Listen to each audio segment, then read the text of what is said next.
Imagine being the strongest in your village, mindlessly following the commands of your village leader. But when you're betrayed by the very people you grew up with, you agree to retrieve the elixir of life in a mysterious paradise in exchange for a free and fulfilling life. The anime opens with a beheading, an execution that requires a high degree of skill, but strangely, something goes wrong. As the executioner swings his blade, he's horrified to see his blade snap upon clashing with our MC's neck, Gabimaru. Gabimaru is clearly depressed, wondering why he still has to suffer, especially living a life filled with bloodshed. Taken back to his cell, we see Sajiri Yamada as Seaman profiling Gabimaru, uttering that Gabimaru was born a shinobi in the village of Awagakure, and breaking a blade with his flesh isn't too uncommon for someone from Awagakure. Sajiri asks if Gabimaru can show off some of his ninjutsu, but Gabimaru refuses, eventually taken out to be executed by burning. Gabimaru acknowledges that death by burning is quite tortuous, as the victim is forced to endure pain until the toxic fumes take them out. But in the present, the men seem to be having trouble with burning Gabimaru, as it seems only his clothes are affected. In his cell, Sajiri is forced to avert her eyes whilst recording the events that happened today, asking Gabimaru about his past. Gabimaru says his parents were slain when he was a child by his village chief, a mystery he has yet to solve. Plus, as a shinobi, Gabimaru had no emotions and hunted as he was told to. Sajiri asks how Gabimaru was captured, hearing that Gabimaru wanted to leave his village, but his fellow shinobi ended up betraying him, something Gabimaru believes the village chief had orchestrated. Up next, Gabimaru is to be executed by bulls, a method where the victim is ripped apart by two mighty bulls. When Gabimaru's execution starts, he subtly pulls back against the bulls, completely ruining his execution, but this makes Sajiri call out Gabimaru for lying, seeing as he clearly has the will to live. Sajiri asks for more information on the reason why Gabimaru wanted to leave his village, and seeing as there is no point in hiding it, Gabimaru reveals that since he was the strongest in his village, the village chief had asked for his daughter, Yui, to marry Gabimaru. Gabimaru was disgusted at how naive Yui was, annoyed that Yui had tried teaching him proper etiquette and manners, and so Gabimaru left the village to get away from her. When Gabimaru had told the village chief of his departure, the village chief had requested Gabimaru take on one final task, but that was when his fellow shinobis had cornered and captured him. Gabimaru says his life isn't as interesting as others had hoped, but as Sajiri heads through town later that night, she is warned by her fellow executioner to be wary of Gabimaru, especially since his alias is Gabimaru the Hollow, a man with no emotions. Apparently, there are rumors of an elixir of life from Shinsenkyo that can grant anyone immortality. And with Sajiri hearing that even 20 men could barely capture Gabimaru, she deduces that Gabimaru is still hiding something. The next day, the executioners attempt to boil Gabimaru alive with some searing oil, but even such a horrific method doesn't faze Gabimaru. Seeing as it's finally her time to shine, Sajiri asks for Gabimaru to be escorted underground, and upon entering into a creepy-looking room, Sajiri reveals herself to be a sword tester from Edo. Sajiri dawns from the Yamada clan, a group of people that test out swords and act as executioners, and seeing as Sajiri is a woman capable of being bestowed the seaman role, Gabimaru suddenly flinches as he can detect killing intent from Sajiri. Feeling fear, Gabimaru suddenly breaks free from his cuffs, and as Sajiri appears behind him with a slash, Gabimaru instinctively leaps back to evade. Finally shedding blood, Gabimaru continues to evade Sajiri's advances, listening in as Sajiri declares that a person's true nature is revealed right before their death. Having pulled together Gabimaru's history, Sajiri declares that Gabimaru still wants to live, especially since he loves his wife. Suddenly hit with a wave of emotions, Gabimaru remembers the fond memories he had with Yui, becoming enraged as he steals a sword only to begin clashing blades with Sajiri. Sajiri presses further by asking why Gabimaru continues to lie to himself. But Gabimaru refuses to listen, flashing back to a time when Yui had pointed out how kind Gabimaru was to her. When Gabimaru had reminded Yui that he had been hollow his entire life, Yui says a hollow man would have never accepted her, especially with such a horrific scar on her face. Yui knew that men in her village are sent off to hunt and gather, whilst women are to stay at home and bear children. Something her father recognized, hence, he was the reason why Yui had her scar. To prove she was right, Yui had given Gabimaru a quick kiss, making Gabimaru blush, and is the reason why Yui loves Gabimaru. In the present, Gabimaru begins crying that he is irredeemable, all whilst memories of Yui accepting him for who he is flashes through his mind. Gabamaru had wanted to quit his shinobi life and live alongside Yui peacefully, but Gabamaru knew his lineage along with the village chief would never allow such a life, making Gabamaru cry that he can never be normal. Luckily, Sajiri shows off an official pardon that will grant Gabamaru full immunity to all of his crimes along with full protection moving forward. Before Sajiri can grant such an offer to Gabamaru, she says Gabamaru must first visit Shinsenkyo, a place people consider paradise or heaven to retrieve something. In the past, travelers had reached Shinsenkyo by traveling southwest beyond the Ryukyu Kingdom, all baffled by the gorgeous and dreamlike scenery, just like the paradise they had envisioned. When the shoguns had heard that the elixir of life could be found on Shinsenkyo, they sent more parties to search for the item. But when the parties returned, strange flowers were seen growing from the men's corpses. Such a tale baffles Gabamaru, but Sajiri says that all sorts of criminals will be sent to the island to search for the elixir, and the one that is successful will be given a free life. To top things off, Sajiri says that the report shows that Yui has hopes that Gabamaru will return one day, having shut herself off from everyone, something that fires Gabamaru up. When the other executioners call out Sajiri for not executing Gabamaru, they all draw their spears ready to slay Gabamaru themselves. But with a single exhale, Gabamaru sets his body ablaze with his ninjutsu. In the blink of an eye, Gabamaru diffuses the situation by taking down the surrounding men, only to agree to help Sajiri track down the elixir of life. Sajiri says they'll first head to Edo, and with Gabamaru agreeing to take on whatever comes his way, he wishes for Yui to wait for the day he reunites with her. In the past, Sajiri's father, Kichiji Yamada as Seaman, was once tasked with beheading a convicted storyteller, and with clean precision, Sajiri's father was able to lob off the storyteller's head. Strangely, even though their head was cut off, the storyteller continued to tell a story, a feat Sajiri wishes to replicate. As Sajiri grew up, she began practicing her executions, naturally garnering attention seeing as she was female, but sadly with every person she's slain, Sajiri began to feel more guilty. Aizen Yamada as Seaman had advised Sajiri to not fear her actions, but during her next execution, Sajiri had performed her duties as normal, but Aizen utters that the fear within her is causing Sajiri to give the convicted a painful death. Sajiri has since wondered how she can become more fearless, wondering if there is someone she could execute without feeling any emotions. But in the present day, we see various criminals gathered near the ocean. The announcer first introduces the 11th Taishigun, Tokugawa Nariyoshi, but hearing that name, the gathered criminals begin booing the man.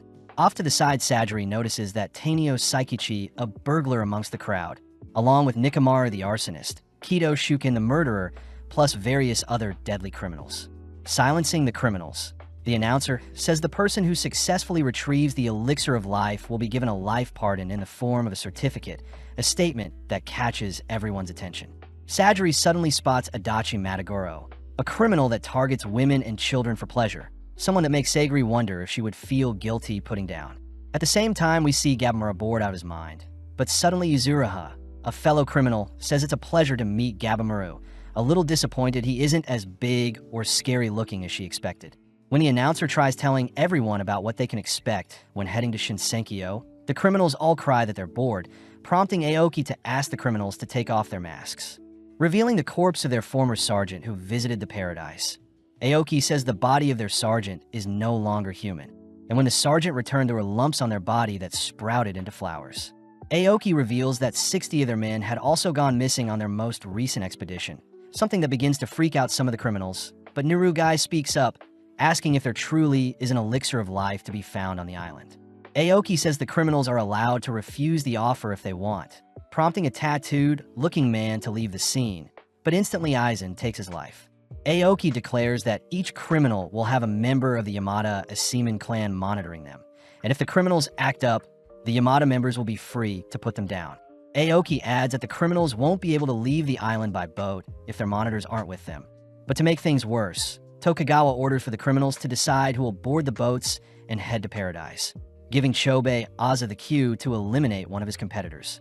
Seeing as neither Aoki nor any other shogun is against Chobei's actions, the criminals suddenly start a massive brawl, each slaying each other with underhand tactics, all whilst Gabamaru patiently observes everyone. Aoki is weirded out when he sees Tokugawa enjoying the bloodshed before him, and when Tokugawa asks for the criminals, he should be looking forward too. One of the shoguns starts off by pointing out how talented Chobei is, having established a bandit village in the mountains of Io at such a young age. Next is Yuzuriha, who is a kunoichi and was part of the invasion of Sajua Castle. As for Gantetsu Tamiya, he is well known for his masterful swordplay. Finally is Rokuruta, the giant monster that seems to be unfazed by the surrounding violence. But when the shogun points out that Gabimaru is supposed to be the most deadly of them all, we see that Gabimaru has yet to slay anyone. Following Sajiri, she suddenly hears Aizen calling her out for being afraid, reminding Sajiri that her weaknesses will only handicap her when they arrive on the island. Aizen declares that Sajiri isn't fit to wield a sword, reminding Sajiri of her upbringing as members of the Yamada clan at a very young age are tasked with testing swords, beheading criminals, and making medicine from corpses. Sadly, Sajiri was always bullied by other kids, all mocking her for being the daughter of the so-called neck chopper cannibal Asa. Even though Sajiri tried suppressing her emotions, she was naturally drawn to the sword, strangely able to see disturbing reflections of the truth in the blade she wields. In the present, we see 3 criminals rally together to escape their entrapment, all declaring that they'll attack Sajiri and steal her blade. Before Aizen can intervene, Sajiri offers to put them down, stealing her resolve even though the souls of those she's slain still scare her. As Sajiri easily decapitates the 3 attacking criminals, she is suddenly surprised to hear Gabimaru confront Tokugawa, asking why they have to slay others to go on the expedition. Annoyed, Aoki asks a fellow criminal to slay Gabimaru in exchange for a guaranteed spot to the island. But as the criminal tosses a rock towards Gabimaru, Gabimaru easily dodges, only to ask the criminal if he feels bad for taking another's life. When the criminal says he could care less, Gabimaru gets serious, declaring he'll slay those who try to take his freedom. In an instant, Gabimaru begins dismantling the weaklings before him, taking one life after the other, even accidentally breaking free from their entrapment, only to continue his brawl in the nearby ocean. As the blood from the corpses stain Gabimaru and the ocean around him, the onlookers are disturbed by what they see, but Sajiri suddenly realizes what she was missing. Sajiri says she has been afraid to take the lives of others, when she should develop the resolve to shoulder the lives she has taken, just like what Gabimaru has been doing. As Sajiri sheds some tears, she announces that she will be the one to put Gabimaru down, and with that, Aoki announces the 10 participants that will be boarding the ships, starting with Chobi the Bandit King, Gantetsu Sai, the Sword Dragon, Kain the Hunter, Nurugai of Sanka, Horobu the Killing Prayer, Gabimaru the Hollow, Akajinu the Cannibal Courtesan, Yuzuriha of Keishu, Makaya Moro the Apostate, and Rokuroda the Giant. The next day, the criminals are given their Yamada monitor, only for everyone to board a ship heading straight for Shinsenkyo, Paradise Island. In the past, the chief of a Wagakure village showed off his immortality by allowing himself to be punctured and pierced by all sorts of weapons, saying that he had acquired his powers from a land across the ocean. As the gang arrive on the island, we see Gabimaru and Sajiri split off from the other members, both beginning their trek all whilst admiring the beautiful scenery around them. Gabimaru tells Sajiri to stay alert, especially since the surrounding plants and animals seem out of place. And as Gabimaru breaks free from his binds, Sajiri says she has been given strict instructions to have the criminals tie up their hands during their time on the island. Gabimaru says Sajiri is being too picky, plus their rations will only last them 3 days, but Sajiri draws her blade, reminding Gabimaru that she will execute him if he disobeys her. Seeing as he has no choice, he allows Sajiri to tie his hands up, but suddenly a massive steel ball clobbers Gabimaru. Revealed to be Kyun taking out his competition, everyone is surprised to see Gabimaru unfazed by Kyun's powerful blow, but Sajiri recognizes Kyun to be a warrior monk obsessed with wielding weapons. Rumor has it that Kyun has stolen 100 weapons from those he slaughtered, but Sajiri demands to know why Kyun's arms aren't tied, asking Kishu what he is doing. Kishu scolds Sajiri for being a stickler for rules, especially since the criminal's hand can be retied once they reboard the ships. And to make things worse, Kishu tries pointing out how lowly ranked Sajiri is, but Sajiri stops him before he can. Kyun is annoyed everyone is ignoring, choosing to unveil his toolbox filled with weapons, as he creepily announces that he'll test out his new weapons on Gabimaru. Gabimaru says the others will get a head start if they spend their time fighting, but Kyun could care less, especially since Kishu and Sajiri have allowed their duel. As Sajiri asks Gabimaru to tie up his hands, Kyun takes the chance to rush Gabimaru, but all of his weapons break upon colliding with Gabimaru. When Gabimaru finishes tying his own hands, He uses one of Kyun's poles to propel Kyun into the air, and seeing as Kyun's weapons have all been tossed into the air as well, Gabimaru locks onto one in particular.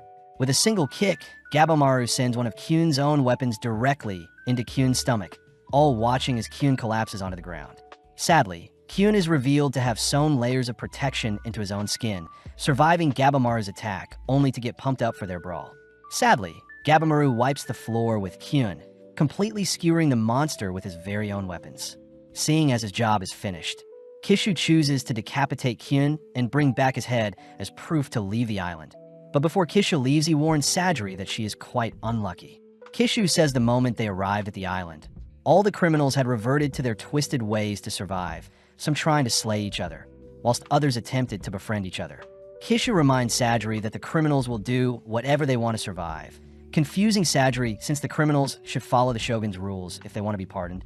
But Kishu says surviving is all that matters when they're on this island. Kishu offers to set Sajiri free by putting Gabimaru down, but before Kishu can draw his blade, Gabimaru appears before him, declaring he doesn't want to waste time fighting a nobody.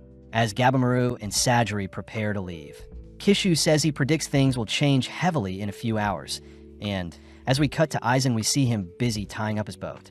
Seeing an opening, Rokuroda appears before Aizen, forcing Aizen to draw his blade, but upon seeing his sword shatter upon reaching Rokuroda's skin, Aizen is ultimately eliminated.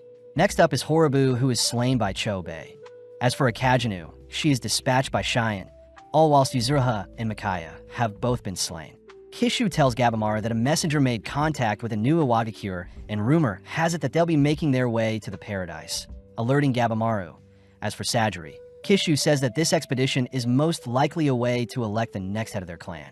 With that final warning, Kishu takes his leave, and with Sajiri wondering what type of person Gabimaru truly is, she is suddenly forced to block a strike from Gabimaru's blade. Gabimaru admits he was trying to put down Sajiri painlessly, flashing back to the moment when the village chief slaughtered Gabimaru's parents, having asked to leave his village after giving birth to Gabimaru. Gabimaru remembers the chief, instructing Gabimaru to brush aside emotions to avoid being weak. And as Sajiri demands to know why Gabimaru has turned on her, Gabimaru says he has to find the elixir before the Iwagakure clan arrive on the island. Gabimaru apologizes since he needs to take down Sajiri, seeing as she is burdening him. But strangely, Sajiri nor Gabimaru can muster up the courage to take the other's life, both wondering what is wrong with themselves. Flashing back, we see Yui asking Gabimaru to embrace his emotions, especially since courage comes from someone being honest with how they feel. But after meeting Yui, Gabimaru had noticed his emotions getting in the way of his hunting. As Sajiri continues to duel Gabimaru, he opts to use his hands to take on Sajiri, but his emotions prevent him from dealing the final blow. With each blow, we see Gabimaru pulling his punches, cursing himself for being so weak. Stealing his resolve, he manages to shatter Sajiri's blade, but when he attempts to cut her down, Sajiri manages to save herself by blocking with her sheath.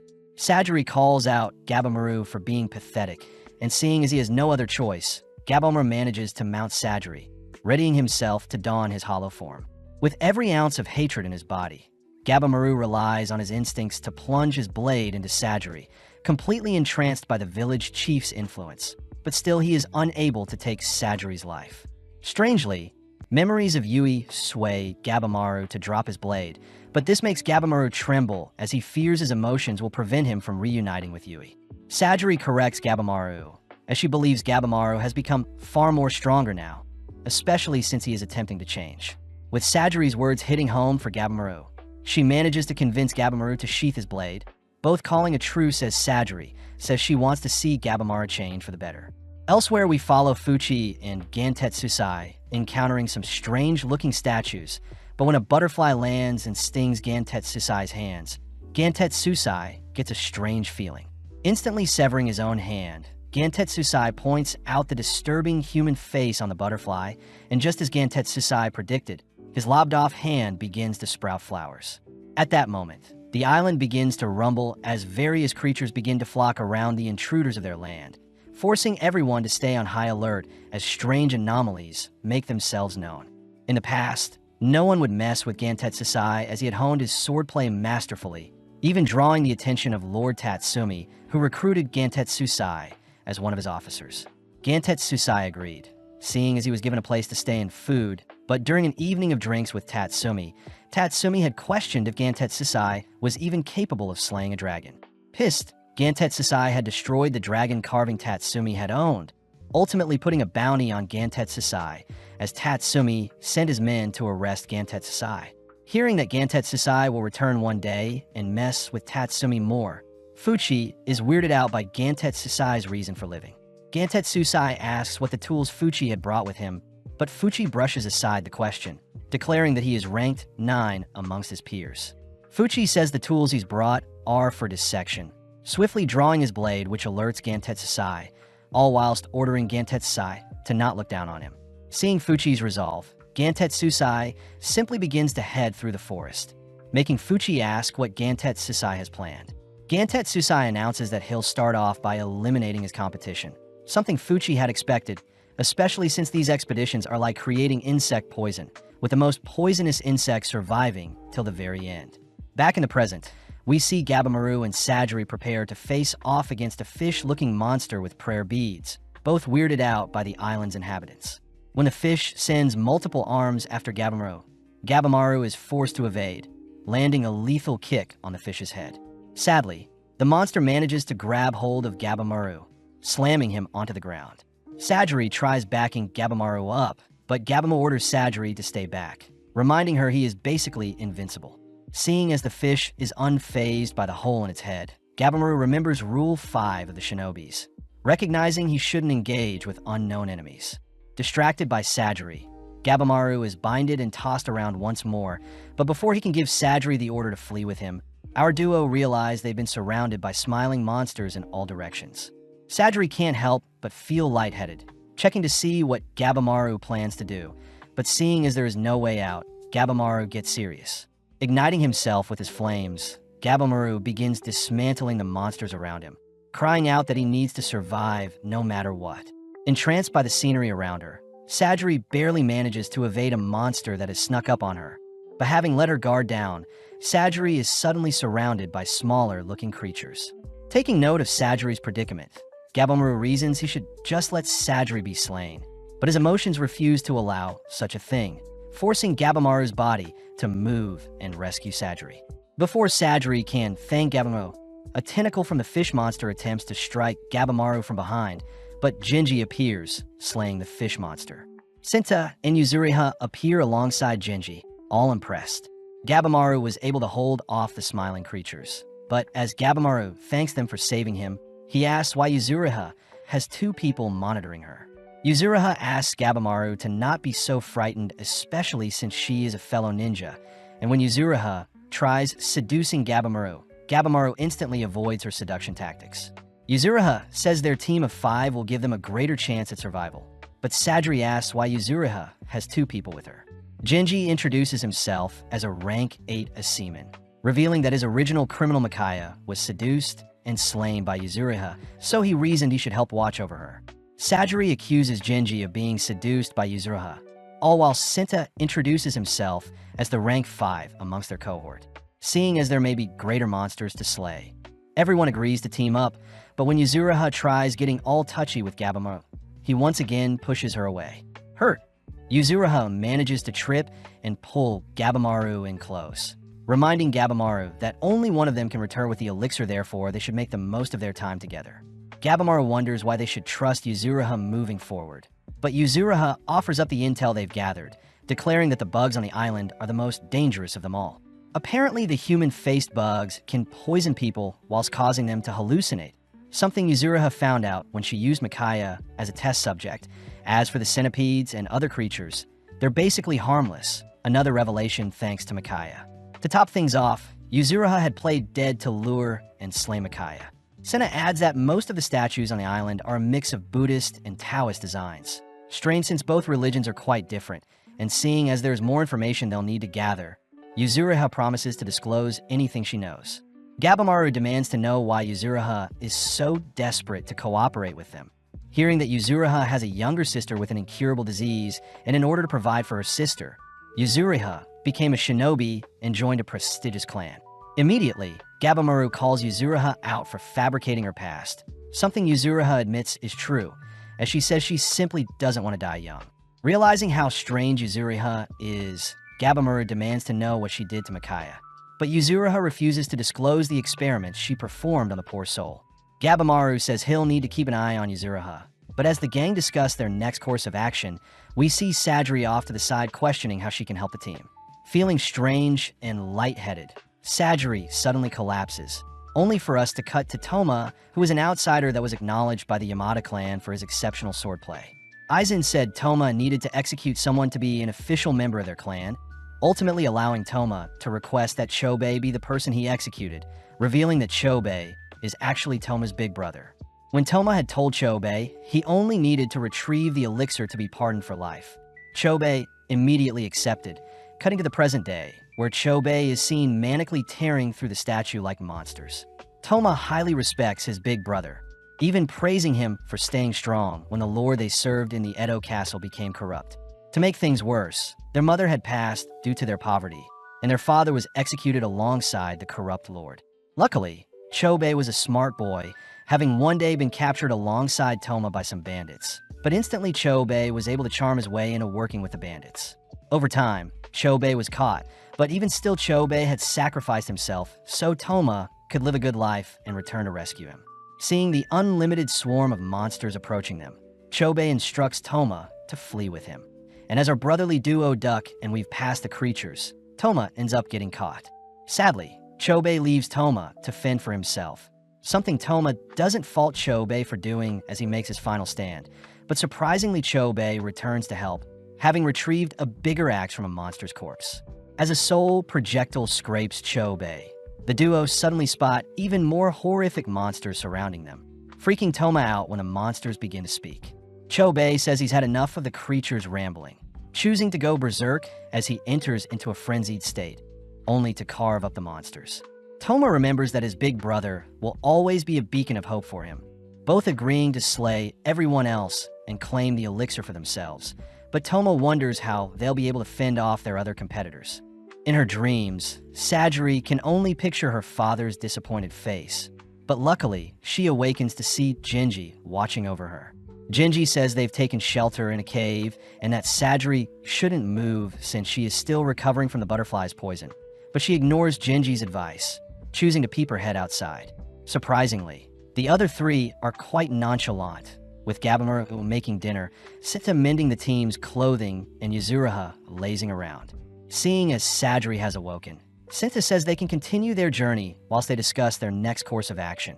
And when Gabamura shows off the food he had mashed together using the surrounding plants and seeds, Yuzuriha can't help but be disgusted. Regardless, Gabamura says he had scouted the island whilst foraging, declaring that no location stood out to him. Yuzuriha asks if Gabamaru would be able to guess where the elixir is, but Gabamaru lies and says he only has the sketch of the elixir given to them to go on. Gabamaru adds that the plants are mainly combinations of ones found on the mainland, and seeing as they're near Ryukyu, there could be flowers that Gabamaru has never seen before. Strangely, Gabamaru reveals that some of the plants around them resembled the people that were previously sent to the island, a horrifying realization that makes Yuzuriha ask if Gabamaru fed them the corpses of their predecessors. Gabamaru says he didn't, but wonders if the mandarin plant he found could be the elixir. Sadly, Senta says the original idea of the elixir came from their interpretations, so their best bet would be to figure out what created the stone statues first. Sadri says she is still creeped out seeing as the wildlife is too dangerous for normal species to survive on the island. And strangely, there were no reproductive organs on the creatures they slayed, plus they resembled gods that were created using human and animal parts. As the group tries to wrap their heads around the phenomena they've been facing, Gabamaru declares that such immortal beings would indicate that the elixir is real, but first they must figure out where the monsters live. That evening, Sadri is still amazed an entire day has yet to pass, but suddenly Genji asks Sadri to leave the island, declaring that as a daughter of the Yamada clan, she should focus on giving birth to their future generation. Sadri says she'll stay and fulfill her duty, but Genji calls out Sadri for losing her sword granted to her by the clan, reminding Sadri that she doesn't have the heart to put down Gabamaru if the time comes. Genji says Sadri's skills as a sword tester and executioner will do her no good in battle, but Senta appears questioning if it'll be easy to return to their main boat, seeing as most don't make it out alive. Cutting over to the rank 10 Tenza, we see him and Nurugai attempt to escape the island and return to the main boat, but Nurugai says Tenza is dumb for using brute strength to fight the currents in the ocean. Nurugai says he won't be able to return to land safely, seeing as he doesn't have the elixir, but Tenza says he'll speak to the shoguns, intriguing Nurugai. When the duo spot the main boat in the distance, they jump in joy, but eerily they realize they've discovered the shipwrecks of all the previous boats that failed to escape the island. In the fog of war, a creepy silhouette is seen spying on them, and when Tenza draws his sword, the creature horrifically attacks with its tentacles. Managing to evade and leap onto the shipwrecks, Nurugai says that Tenza's shiny sword is showing the monster where they are, and seeing as they need to flee from the eldritch horror chasing after them. Both desperately search for a usable boat. Nurugai still remembers the moment when his grandpa had asked Nurugai to survive no matter what, and it's revealed that Nurugai was the one who tried helping some samurais that were lost in the forest. But when they discovered Nurugai's village in the mountains, they slaughtered them, all seeing as the village wouldn't submit to them. Nurugai was the only one taken alive, ultimately meeting Tenza, who believed an innocent child shouldn't be executed, hence he was offered the chance to go free if he finds the elixir. But Nurugai wondered if he should live on to preserve his bloodline or snuff himself out to atone for his sins. Horrifically, the duo run into a malformed-looking Kishu, making Tenza cry out, seeing as Kishu is unresponsive. Out of nowhere, the monster's tentacle tears Kishu's body into two, only for multiple other tentacles to entrap our duo in a ring. Seeing Kishu's corpse, Nurugai is reminded of his grandpa's last moments, suddenly falling onto his knees as he asks that Tenza leave him and flee. When a tentacle rushes towards Nurugai, Tenza severs the tentacle only to demand Nurugai explain himself. But Nurugai says the Sanka convention he grew up and instructed him to live for the mountain and village. With Tenza blocking another attack from the creatures, Tenza asks Nurugai to explain why he doesn't want to flee, but this annoys Nurugai as he sees Tenza is putting his body on the line to protect him. As the creatures begin to swarm our duo, Tenza continues to hold them off, demanding to know if Nurugai wants to live. Suddenly struck with the fond memories he had with his gramps, Nurugai cries that he wants to live, prompting Tenza to toss him a sword as they both fight their way toward a stray boat off in the distance. As the evening sun appears, we see that Nurugai and Tenza have successfully escaped their demise and made it back to the island, but they fear that all the surrounding currents only lead back to the island. Tenza does remember the lone samurai that made it back to the island, declaring they'll search for that route once they get cleaned off, but upon seeing Nurugai's girlish figure, Tenza realizes that Nurugai had been a girl all along. Nurugai says she's fallen for Tenza, but as we cut back to the others, Genji is seen storming off as he says Sajiri is expected to leave tomorrow morning. Alone with Senna, Senna says he half agrees with Genji as Sajiri seems to be the only one able to tame Gabimaru, something that makes Senna ask how the two got so close. Sajiri decides to hide Gabimaru's past from the others, cutting to later that night when everyone is asleep, but Sajiri chooses to have a chat with Gabimaru. Weirdly, Gabimaru asks if Sajiri is feeling better, catching Sajiri off guard as Gabimaru seems to care for her. Gabimaru says he'll face the Iwagakure if they invade the island, and once he leaves the island, he'll live the rest of his life with Yui, something Sajiri finds admirable. Sajiri asks how Gabimaru can be so strong, but Gabimaru says he can sense great potential in Sajiri herself. Unable to pinpoint exactly what it is, but Gabimaru's instincts tell him that Sajiri is strong. Seeing as Gabimaru believes in her, we cut to the next day, where Genji offers to escort Sajiri back to her boat, but Sajiri says she won't be leaving. Sajiri still remembers the prejudice she received from her peers and parents during her upbringing as a woman, especially since women were never meant to wield a blade, nor have the right to lead their clan. But Genji can't understand what Sajiri is feeling. Sajiri cries that she wants to live as a samurai, swiftly bowing to Genji as she pleads for Genji to allow her to live her life how she sees fit. But Genji says he can't bear to listen to such nonsense. As Genji draws his blade to knock some sense into Sajiri, Sajiri swiftly disarms and steals Genji's blade, pissing him off as he refuses to be made fun of. But before things can escalate, Rokuruda appears, ripping a hole in Genji's stomach. In the past, we see that Rokuruda would always eat, eventually growing up and being unable to control his powers to a point where he slayed his own parents. In the present, Genji had pushed Sajiri away from Rokuruda's attack, tanking the entirety of the blow as he was flung brutally into a tree. Seeing as Genji is on the brink of death, Genji cries for Sajiri to run, but Rokuruda has snuck up on her preparing to attack. Right on cue, Gabimaru appears, knocking Rokuruda aside, horrifying Sadri when she realizes Aizen was meant to be watching over the giant. Seeing as Rokuruda is clearly agitated and unharmed, Gabimaru declares he'll have to take the bout seriously. And seeing as Shinobi Rule 9 is accurately analyzing enemies' abilities, Gabimaru says he'll test to see what Rokuruda is capable of. In a mere second, Rokuruda rips a tree out from the ground, nonchalantly launching it towards Gabimaru. And as he evades, he cries for Sadri to get to safety and leave Genji's body. Gabimaru is a little annoyed that Yuzuriha is watching idling by, something she is proud of as she begins cheering Gabimaru on, and seeing as Rokuruda has only brute strength, Gabimaru says he'll only have to focus on predicting Rokuruda's swings. Strangely, Rokuruda begins changing up the speed in which he attacks, forcing Gabimaru to stay on the defensive, as he realizes that Rokuruda is more capable than he seems. Testing out a theory, Gabimaru employs his stone-throwing technique, but the deadly projectiles simply bounce off Rokuruda's thick exterior.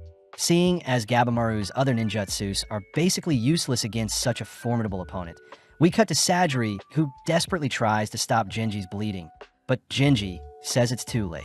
Genji takes the chance to point out how nurturing Sadri is, but Sadri cries she has always wanted to embody the responsibilities of both men and women, shocking Genji as he finally realizes what Sadri was trying to tell him earlier. Genji chooses to give Sadri his blade, an item that is meant to represent a warrior's soul, and seeing as Rokuruda probably slayed Aizen, Sadri must be the one to take the giant down. Back with Gabimaru, he is unable to get close to use his flames on Rokuruda, fearing that he'll be snuffed out the moment he gets too close. But surprisingly, one of Rokuruda's fingers are severed, revealed to have been Sadri who had targeted one of Rokuruda's joints. Seeing as Rokuruda does have weak points after all, both Sadri and Gabimaru agree to work together, all while Senna says he would like to tend to Genji's wounds, but Yuzuriha calls Senna out for telling a bold-faced lie. Yuzuriha says they can flee if the others lose, and seeing as Rokuruda's finger wound has already stopped bleeding, Gabimaru says they'll cut Rokuruda at the legs to make him kneel only to take the giant down with a single blow to his neck. As Gabimaru draws Rokuruda's attention, he buys time for Sadri to sneak over to Rokuruda's legs, but her slash fails to breach the giant's skin. Seeing as her attack was filled with emotion, Sadri says she needs to rid herself of all emotions, all whilst Rokuruda retaliates with some projectiles of his own. Although our duo can evade, Gabimaru notes his fatigued legs. As for Sadri, she still fails to make a cut on Rokuruda's body. Sadri cries they need to make Rokuruda kneel over before she can cut his nape, but suddenly Rokuruda's stomach begins to growl, causing the giant to bawl his eyes out as his cries create deafening sound waves. With everyone in the vicinity covering their ears, Gabimaru is suddenly caught off guard as Rokuruda pounds him into the ground. And even though Gabimaru seems fine, he suddenly begins spewing out blood as the impact from the single attack was too much for him. Seeing as Gabimaru is unable to move, Sadri rushes to intercept Rokuruda's next attack, and as she sees her life flash before her eyes, she comes to the realization that her attacks can both be filled with emotion and reason. Masterfully, Sadri manages to parry Rokuruda's next attack, only to duck a second incoming slam. Taking a deep breath, Sadri braces and calms her mind, emitting an aura that frightens Gabimaru all whilst impressing Yuzuriha, as Senta says her ranking was originally meant to be 12th. Senta admits that Sadri was placed last due to her status as a woman, but after she has removed any hesitation, it's apparent that her skills surpass even most masters. As Sadri brawls with Rokuruda head-on, Gabimaru is completely blown away by how Sadri is moving, and when Rokuruda loses footing and falls on his back, Sadri rushes to capitalize. Sadly, Rokuruda leaps away before Sadri can slice his neck, but seeing as Gabimaru is back online, Gabimaru says they'll need to employ a high-risk tactic to take down the giant. Stepping up, Gabimaru sets his heart ablaze, only to begin infusing each of his attacks with his purgatory flames. Kicking various flaming rocks, swinging a fiery tree, and even blowing a breath of flame towards the giant, Gabimaru begins to set the surrounding area on fire. Having realized what Gabimaru was planning, Yuzuriha and Sennet are seen fleeing the scene, all whilst Gabimaru's flames spread rapidly throughout the island. Yuzuriha had realized that the smoke from the flames would ultimately rise up and begin suffocating Rokuruda due to his tall stature, and seeing as they'll be able to outlast the giant by keeping low to the ground, our duo watches as Rokuruda coughs and cries out in agony. Giving in, Rokuruda finally collapses to his knees, squirming and gasping for air, but this gives Sajiri the perfect chance to cut his neck. When Rokuruda tries attacking Sajiri, Gabamaro blocks and pins Rokuruda to the ground, allowing Sajiri to calm herself and perfectly decapitate the giant. As Rokuruda's life flashes before his eyes, we learn that Rokuruda was actually cursed by extreme hunger, something that led him to be alone his entire life. As a last act of sympathy, Sajiri graciously asks Rokuruda to sleep for eternity, but Gabamaru is more concerned about the vicious flames encasing them. Seeing as they must flee the scene, Gabamaru leads the way for Sajiri, and seeing as both Genji and Aizen have passed, Sajiri promises to live and carry on their legacies. Not even a few minutes later, our duo hide from the statue monsters that seem to be heading over to the fire they created, strange seeing as animals normally avoid danger at all costs. Gabamaru says they have no choice but to continue deeper to where the monsters just came from, and seeing as they need to find the elixir as soon as possible, both Gabamaru and Sajiri begin bolting in the same direction. Coincidentally, they meet up with Yuzuriha and Senta, who seem to be mindlessly staring off into the distance. And when Gabamaru and Sajiri join them, they all become speechless upon discovering a village on the island. Cutting over to Chobei, he is seen drinking the blood of the monsters he's slain, all whilst Toma explains the possibility of hermits and outcasts that may live on the island. Suddenly, Chobei detects some movement off in the distance, and when our brothers head over to inspect the sound of the noise, they're horrified to see two seductive-looking beings embracing each other. Taofar and Ju-Far glare at the brothers when they realize they're being watched, both suddenly speaking as they demand to know how humans have made it to their location. But before Tao can invite the brothers to join them, Ju declares they will eradicate the brothers. Back with Gabamaru, he says they need to figure out if the inhabitants of the village are their enemies, all whilst a mysterious figure listens in on their conversation. Immediately, Gabamaru turns to face the figure, prompting the figure to run off, but Gabamaru sprints after them. Pulling off their hood, Gabamaru lays eyes on a child, but out of nowhere a bonsai-looking monster attacks Gabamaru, buying the girl enough time to flee the scene. Gabamaru cries that the girl may be their only hope at learning more about the island, choosing to leap towards the tree monster, only to kick it towards the others as he continues after the girl. Sajiri chooses to run after Gabamaru, leaving Senta and Yuzuriha to deal with the tree creature. And seeing as it's her time to shine, Yuzuriha tosses away Senta's glasses, only to gulp down a liquid that makes her pores ooze out a strange substance. With Gabamaru hot on the girl's tracks, he manages to catch up to her, noting how familiar she is when navigating the island. When the girl tries striking Gabamaru, he nonchalantly catches her hand, but surprisingly, she manages to flip and restrain Gabamaru, something extraordinary for her size. Sajiri tries calling out to the girl, reassuring her that they mean no harm, and when the girl stops to face Sajiri, she is revealed to have charged up a punch. As the little girl swings her mighty fist, Gabamaru swiftly intercepts the blow, but he still receives the impact from the punch, an abnormal occurrence similar to the strength Rokuruda exhibited. Having barely been able to keep conscious, Gabamaru is pissed that the little girl is giving them so much trouble, choosing to retrieve some vines only to bind and string the girl up. Funnily enough, Gabamaru's cold glare causes the girl to cry, allowing Sajiri to step in and nurture her. As Yuzuriha comes to fetch her duo, she reports that she was able to take down the tree monster, and as the gang waits for the girl to warm up to them, Huko the tree monster suddenly asks for Mei to be returned to them. Huko promises to take them to their village and feed them, and seeing as their village has a bath, our gang gladly follow Huko back to its village. Although skeptical, Gabamaru says this may lead to more information on the elixir, and upon reaching the abandoned mist-looking village, Huko says they'll show off their home to the gang. Strangely, Huko says their village was very different 1,000 years ago, shocking the gang to see such antique-looking items in Huko's home. As Mei wakes up, Yuzuriha demands to take a bath first, completely melting away her sorrows as she indulges in a hot, steamy bath. Gabamaru is annoyed they're taking a break, but Sajiri seems to have been swayed by the hot bath as well, gladly joining Yuzuriha as she feels guilty for taking a break while still on the job. As Mei hands a girl some towels, we cut over to Senta, who yearns to take a sip of water, but Gabamaru says they need to be careful. When Huko presents an assortment of plump fruits, Senta can't help but drool, but although Gabamaru is hesitant, Huko says they aren't poisoned.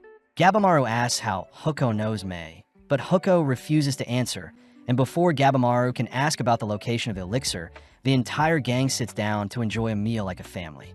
Huko starts by revealing that the land they're on is called Kotaku, and it's a location that Huko has lived on all their lives. Gabimaru asks if the elixir truly exists, something Huko confirms as it is commonly known as tan on the island, but Gabimaru demands to know where they can find it. Huko starts by explaining that the island is comprised of 3 regions, an outer region comprised of shore and woods known as Aishu, the middle section where the current village is located called Hojo, and finally the inner section filled with mist called Horai, and is also where they'll be able to locate the elixir. Gabimaru gets quite excited seeing as he'll get to reunite with Yui, but he is still skeptical, asking Huko if he can provide any proof. Huko says the immortal Tensins are beings that can never perish or age, and they're the primary proof that the elixir exists. And as we follow the brothers, they're seen helplessly fighting off against Ju, one of the Tensin.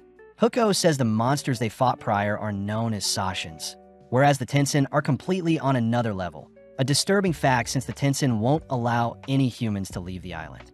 With Ju slaughtering Chobe and Toma, we see Gabimaru demand to know more about the Tensin. But Huko says they're beings that can command the Sashin and punish the guilty, and by turning the corpses of the people they slay into flowers, the Tensin can create more elixir. With Toma and Chobe being tossed into a pit filled with deformed humans, he desperately tries to free Chobe from being wrapped up in roots, all whilst Huko shows off the regenerative blessing he received from the elixir. When Gabimaru tries interrogating Mei, Sajiri and Yuzuriha scold him for doing something so inhumane, cutting to later that day, where Gabimaru is heading to take a bath.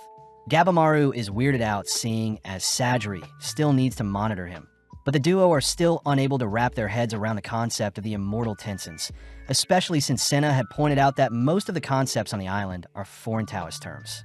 Regardless, Gabimaru says he needs to clean off first, but upon entering the bathhouse, they realize Mei is already inside. Gabimaru could care less seeing as people of all ages and genders would bathe together in his village. But when Sajiri inspects Mei's body, she is saddened to see both Gabimaru and Mei's bodies in rough shape. Taking charge, Sajiri says Gabimaru will need to scrub his body first, only to turn to Mei, suddenly applying a mix of oil and ash to help clean out her hair. Although Gabimaru doesn't like the idea of taking breaks, he still remembers a time when Yui would help him wash his back, all whilst telling Gabimaru to relax when he can, that way he'll be ready when he needs to fight. Gabimaru also remembers how his wife would conceal her face scar with her hair, something he had asked Yui to stop doing, especially since such trivial things don't bother him, and such a declaration meant a lot to Yui. In the present, Gabimaru asks Mei to be proud of the scar she's received as well, something that ultimately makes Mei warm up to Gabimaru, as he actually doesn't seem that scary of a man. Following a younger-looking Tenza, he was born into poverty and always considered trash by those who walked past him on the streets. Tenza had to steal in order to live, seeing as his parents didn't care for him, and one day whilst walking down the street, he had bumped into some samurais. When the samurais had tried teaching Tenza a lesson, Tenza ended up brutally beating them up, but on that fateful day, Tenza met Cheyenne. In the present, Tenza and Nurugai are seen circling the island coast in hopes for a way out, but Nurugai says such a plan will only tire them out. Tenza says they can't fight the monsters in the forest, seeing as Nurugai is a girl. But as Nurugai cries that she wants to marry Tenza no matter what, they suddenly spot Zhu Jin appear beside them. Tenza wonders where Zhu came from, but Zhu strangely transforms from a female to male, all whilst angrily demanding to know who slayed the Shashins in the forest. Before our duo can flee, Zhu blinks in front of Tenza, successfully blowing Tenza back with an empowered fist. Nurugai tries running over to Tenza, but Zhu cuts her off, attempting to snuff her out as well, but Nurugai evades with several flips. Zhu is impressed by Nurugai's movements, but as Zhu calmly marches over to our duo, Tenza takes a chance to blind Zhu with a slash to their face. Horrifically, Zhu regenerates their wounds, making Tenza suggest they flee. Tenza starts off by dashing towards Zhu, instantly carving and slashing at Zhu's limbs, something that buys him enough time to flee with Nurugai into the forest. Sadly, Zhu manages to catch up to them all while showing off their half-plant and human body, and before Zhu can pay them back, a lone sword flies through the air, decapitating Zhu.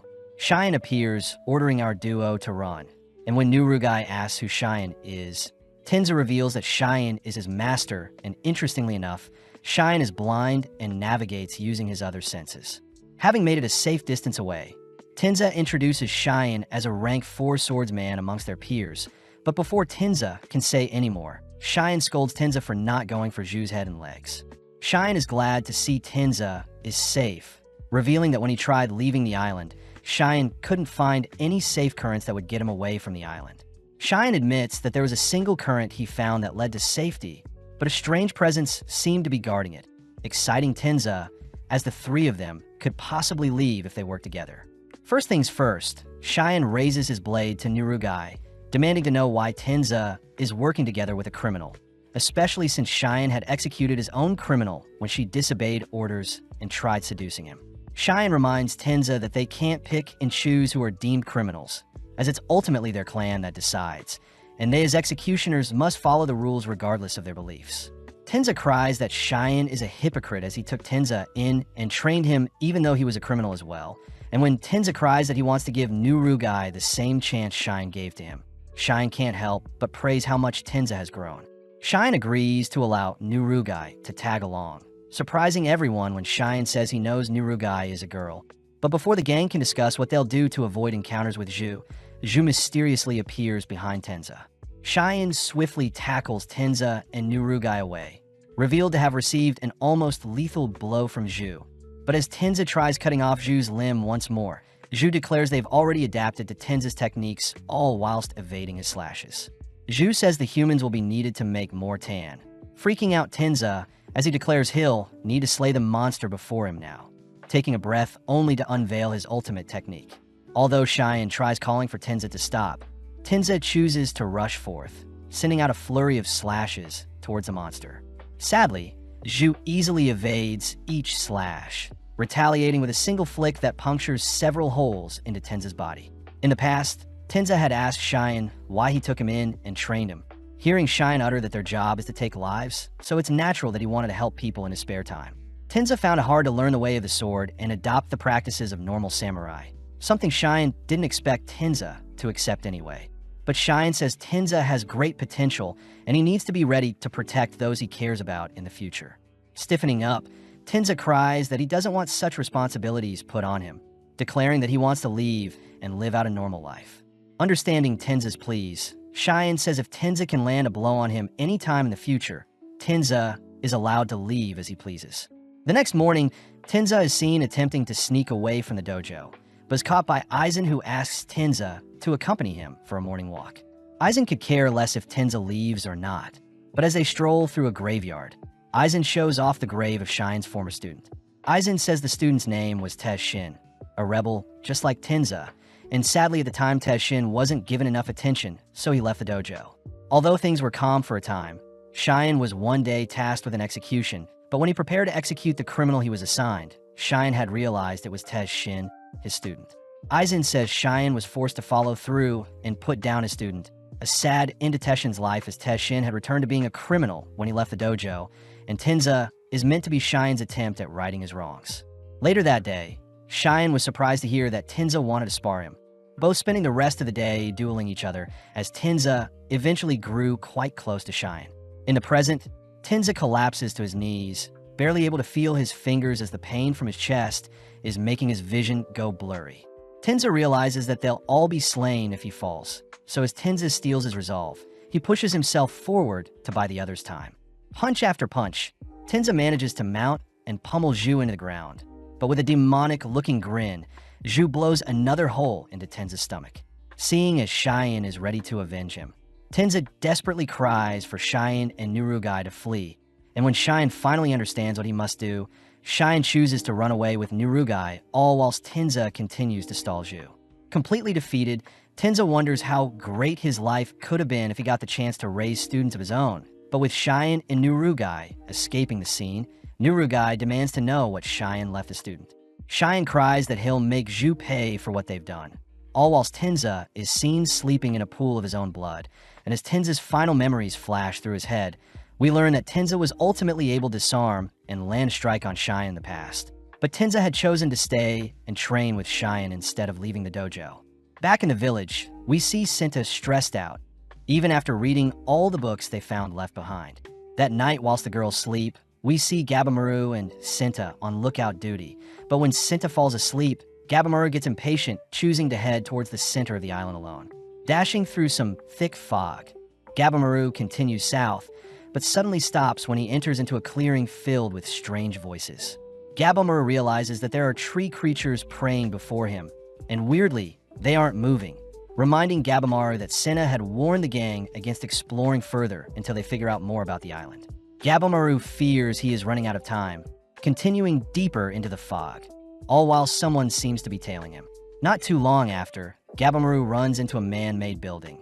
Something Huko had predicted as the center of the island is still meant to be quite preserved for those living in it. As Gabimaru reaches out to the door in front of him, he suddenly realizes that Zhu has appeared behind him, but luckily Zhu says they're too exhausted to engage in another fight. When Gabimaru asks if humans can truly be made into the elixir, Zhu sparks up, immediately rushing Gabimaru with an empowered palm. Gabimaru chooses to parry the blow, following up with a powerful kick that sends Zhu's head spiraling. But Zhu simply continues to hunt Gabimaru down. Seeing as Zhu can regenerate infinitely, Gabimaru employs his flames to incinerate Zhu. But before Gabimaru can turn away, Zhu sneaks up on Gabimaru even with their burnt body. Zhu manages to combo and slam Gabimaru into the walls of the building before them. And when Zhu regenerates all of their wounds, they're surprised to see Gabimaru still standing. As their duel continues throughout the desolate wastelands, Gabimaru is able to keep up with Zhu, something that excites Zhu as it's been ages since a human was comparable to them. With Zhu refusing to answer any of Gabimaru's questions, Gabimaru begins to grow tired, desperately racking his brain for a solution to outwit the being before him. Whilst attacking Zhu, Gabimaru strangely mimics Zhu's technique from earlier, managing to empower a kick that does a decent amount of damage to Zhu. Zhu realizes that Gabimaru himself doesn't know what he is capable of, and seeing as he can't let Gabimaru get the better of them, Zhu unveils a hidden technique, suddenly striking Gabimaru with an invisible projectile. The sheer impact of the projectile sends Gabimaru to his knees, and when Zhu begins firing hundreds of similar strikes at Gabimaru, Gabimaru cries that such a power is similar to Maze. Gabimaru desperately tries to leave the blast zone, but Zhu manages to clobber Gabimaru with a lethal blow, a strike that blurs Gabimaru's vision. Envisioning Yui cheering for him, Gabimaru musters all his strength and begins rushing towards the eye of the storm, only to begin exchanging blows with Zhu. Gabimaru declares he'll destroy Zhu faster than they can recover, successfully knocking Zhu down only to demand to know where the elixir is. Creepily, Zhu smirks, beginning to call forth several flowers to begin encasing their body. In mere moments, Zhu has morphed into a disturbing amalgamation of flower and monster, swiftly letting out a surge of electricity that ruptures the surrounding area. With a roar, Zhu clears the dust cloud formed from the explosion, but Gabimaru is still standing. When Gabimaru tries leaping in for a kick, Zhu simply blocks only to electrocute Gabimaru once more, sending Gabimaru clinging to whatever remaining life he has left. Gabimaru tries activating his flames to deal with Zhu, but his body screams out in agony, allowing Zhu to bombard Gabimaru with strikes all whilst he begins to lose consciousness. Waking up, Gabimaru notices Yui beside him, glad to see that everything was a dream. When Yui tries serving Gabimaru some tea, he apologizes to Yui, declaring that he may not be able to make it home after all. In the present, Zhu has restrained Gabimaru and is preparing to tear him apart, but surprisingly Gabimaru is still able to cut Zhu up. Remembering Rule 20, Gabimaru declares he'll muster up all of his strength and take down Zhu before he kicks the bucket, reflexively setting his heart ablaze as he attempts to burn Zhu up. Sadly, Zhu simply drops Gabimaru, allowing his flames to die out, only to charge up another electric shock to end Gabimaru. Right on cue, Mei appears, choosing to protect Gabimaru by erecting a barrier only to flee the scene having leapt off the nearby cliff. Choosing not to pursue them, Zhu is clearly annoyed that Mei rescued a human. But as the sun begins to rise the next day, we see Sajiri disappointed that Senta had let Gabimaru flee. Senta deeply apologizes, suggesting they go search for Gabimaru. But Yuzuriha says it would be foolish, as it'll be quite hard navigating the thick fog in Horai. Luckily, Huko offers to join them, uttering that Mei may have gone after Gabimaru. Setting out straight away, Huko leads the way, all whilst Yuzuriha asks Huko to disclose more on these mysterious Tensen, especially since they may run into them soon. Huko says that the Tensen are 7 hermits, beings that are capable of changing their genders as they see fit. And as we cut to the Tinsons, they're seen chatting away the day, only for Rain to appear, asking everyone to make their reports. The Tinsons all report that peculiar humans have arrived on their island. And when they hear that many Sashans have been slain, Zhu blames Zhu for not keeping a closer watch on the humans. Zhu states that Zhu is very incompetent, suddenly blowing their head off as they hear Zhu was using too much Tao and even had to undergo their Kishikai transformation to survive. Rain orders everyone to settle down and not harm each other, seeing as their family. And when Rain asks if Zhu had dealt with the brothers properly, Zhu confirms that the brothers were dumped into the pit whilst barely alive. Rain tells the others not to underestimate this batch of humans, asking if Zhu had dealt with Gabimaru, but Zhu lies and says they did. To end their gathering, Rain pours each of the 7 members a cup of a strange liquid, and upon downing the drink, Zhu's wounds are all healed. Back with the gang, Huko says that there was originally a single hermit that became a god and split their being into several parts, and it is those 7 beings that govern the island. The gang are even more surprised to hear that Huko used to be human as well, but sadly the humans, after some time, transform into tree creatures. Hence the praying tree statues in the clearing Gabimaru encountered. Huko says his family had all transformed before him, and tragically his daughter was the first to transform. So all Huko can do now is hope that him and his family souls are allowed into Horai, as it's ultimately the Tensin gods that decide whose soul can truly rest in the center of the island.